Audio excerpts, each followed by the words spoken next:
여러분이 선물한 명절 선물이 암을 유발하는 발암물질이라면 어떨 것 같나요?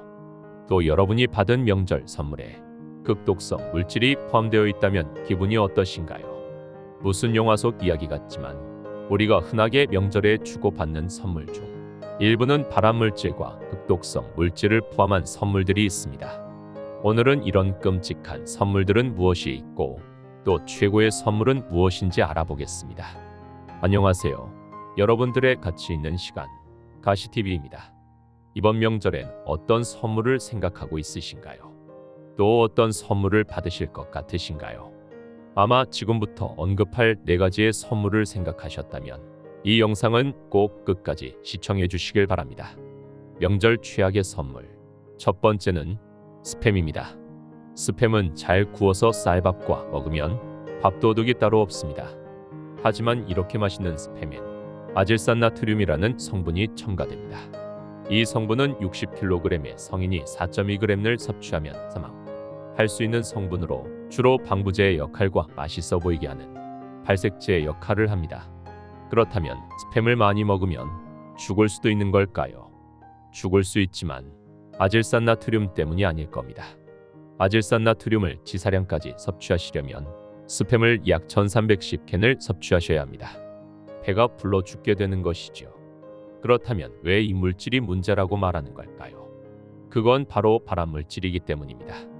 영국 퀸즈 대학교 논문에 따르면 두 제품에 들어간 첨가물인 아질산염이 소량으로도 암 발병의 원인이 된다는 연구 결과가 나왔습니다. 영국 퀸즈대 연구팀은 아질산염이 사용된 가공육을 먹인 쥐들의 암 발생 확률이 아질산염이 첨가되지 않은 가공육을 먹은 쥐들보다 75% 높았고, 아질산염은 내장 기관 중에서도 장에 발생하는 종양에 많은 영향을 미치는 것으로 나타났다고 발표했습니다. 또 아질산염이 함유된 가공육을 먹은 쥐들은 일반 가공육을 먹은 쥐들보다 장에서 82% 많은 종양이 발생했습니다. 이 연구로 연구팀은 적은 양의 아질산염도 암 발병을 일으킬 수 있다고 강조했습니다. 이 논쟁은 한국보단 서구권에서 지속적으로 논쟁이 되고 있습니다. 서양의 시민단체는 지속적으로 사용을 금지하라는 의견이고, 육류 산업계는 안전하다는 입장으로 치열하게 싸워왔습니다. 저에게 아질산나트륨이 문제가 없다는 의견을 찾아오라면 수없이 찾을 수 있습니다. 마찬가지로 아질산나트륨은 문제가 많다는 의견을 찾아오라면 악마 같은 면을 수없이 찾을 수 있습니다. 이는 정보가 너무 많아 추려내기 어려울 정도입니다. 그런데 문제는 아질산나트륨이 무해하다는 자료는 극소량이 무해하다는 자료만 있고 자체의 무해함을 증명하는 자료는 어디에서도 찾을 순 없습니다. 그 이유는 무해하지 않다는 게 결론이기 때문입니다. 최근 유럽식품안전청은 최근 아질산염 함유량이 건강을 해칠 수 있다는 의견서 초안을 발표했습니다. 프랑스는 7월 프랑스 식품환경노동위생안전청에서는 아질산염이 대장암 발병 가능성을 높인다는 보고서를 발표한 이후 식품에 아질산염을 사용하지 않겠다는 방침을 정했습니다. 영국에서는 식품 분야 과학자 등이 참여하는 여러 단체가 아질산염 사용 중단을 촉구하고 있습니다. 과연 정말 무해할까요?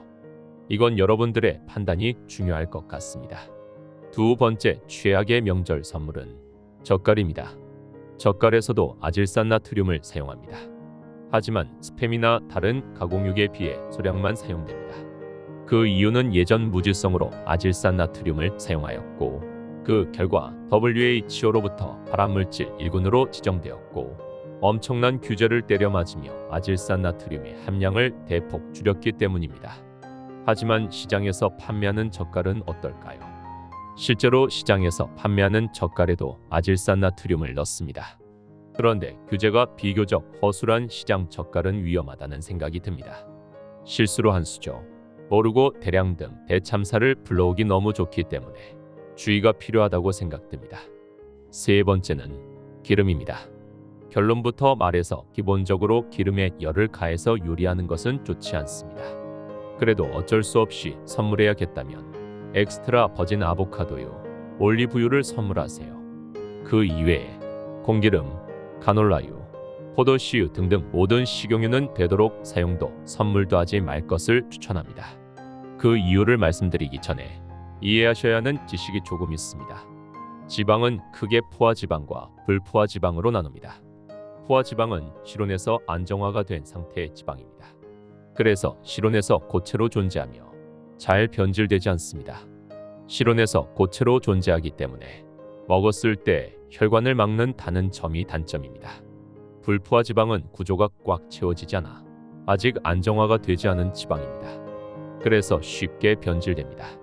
흔히 불포화지방이 좋다고 하는데 이는 오메가3나 오메가6 같이 몸에 꼭 필요한 지방산들이 불포화지방으로 존재하기 때문입니다. 하지만 공기 중에 조금만 노출되어도 바로 산화가 시작되고 요리를 하면서 고열을 가하면 더 빨리 산화됩니다. 이렇게 산패된 불포화지방은 사람 몸속의 온갖 세포들까지 산화시켜 각종 염증, 노화, 암의 원인이 됩니다. 그리고 시판되는 식용유는 크게 조제유와 정제유로 구분이 가능합니다. 조제유는 자연 그대로를 압착해서 짜낸 기름을 말한다. 그래서 원래 자연의 지방 성분이 그대로 살아있게 됩니다. 여기에는 주로 몸에 좋은 불포화 지방산들이 많이 함유되어 있다. 조제유의 대표는 올리브유, 아보카도유가 있습니다. 정제유는 자연 압착으로는 기름을 추출할 수 없어 화학 처리, 열 처리를 해서 강제로 기름을 추출하는 방식입니다. 이렇게 기름을 뽑는 과정에 열 처리를 하게 되면 기름 안에 있던 불포화 지방산들이 죄다 산패된다는 치명적인 단점이 있습니다. 또한 정제 과정에서 핵산 같은 화학 물질이 들어간다는 단점도 있습니다. 이 내용을 정리하면 첫째, 정제유는 보지도 말로 걸으면 된다. 대표적으로 콩기름, 카놀라유, 해바라기유, 포도씨유 등이 있습니다. 둘째, 포화지방산이 과다한 것들도 걸으면 된다. 버터나 코코넛 오일, 돼지기름, 소기름 등이 대표적입니다.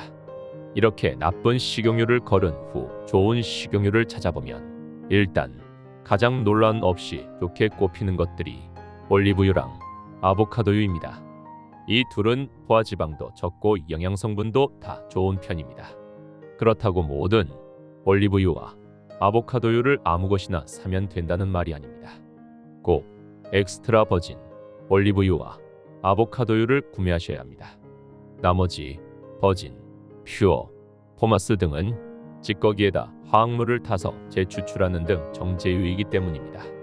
아보카도유는 환경 파괴의 주범이긴 하지만 그렇게까지 깊게 생각하지 마시고 만약 기름을 선물하신다면 꼭 엑스트라 버진 올리브유와 아보카도유를 선물하시길 바랍니다. 지금까지 절대 선물하면 안 되는 것들에 대해서 알아봤습니다. 그럼 지금부터는 받는 사람도 좋고 주는 사람도 좋은 선물을 몇 가지 알아보겠습니다. 1. 현금. 첫 번째로 추천드리는 선물은 현금입니다. 현금은 언제나 1등을 차지하는 선물입니다. 올해 명절에 부모님 선물이 고민이시라면 현금은 어떠십니까? 하지만 현금의 가장 큰 단점은 성의가 액수로 결정된다는 점입니다. 2. 신선식품. 두 번째는 신선식품입니다. 신선식품의 대표로는 소고기나 제철 과일이 있습니다. 소고기는 패키지로 나온 게 많으니 생략하고 9월의 제철 과일을 조금 소개시켜드리면 배, 귤, 석류, 무화과, 사과 등이 있습니다. 3. 건강기능식품. 마지막은 건강기능식품입니다. 선물하려는 사람에게 지병이 있다면 그 지병에 맞는 건강기능식품을 선물하시면 좋습니다. 예를 들어 빈혈이 있으신 분에겐, 철분을 만성피로에 시달리시는 분에겐 비타민을 선물해 보시는 게 어떤가요? 오늘은 명절에 절대로 하면 안 되는 선물을 알아봤습니다. 이번 추석도 건강하고 즐겁게 보내시고 시청해 주셔서 감사합니다.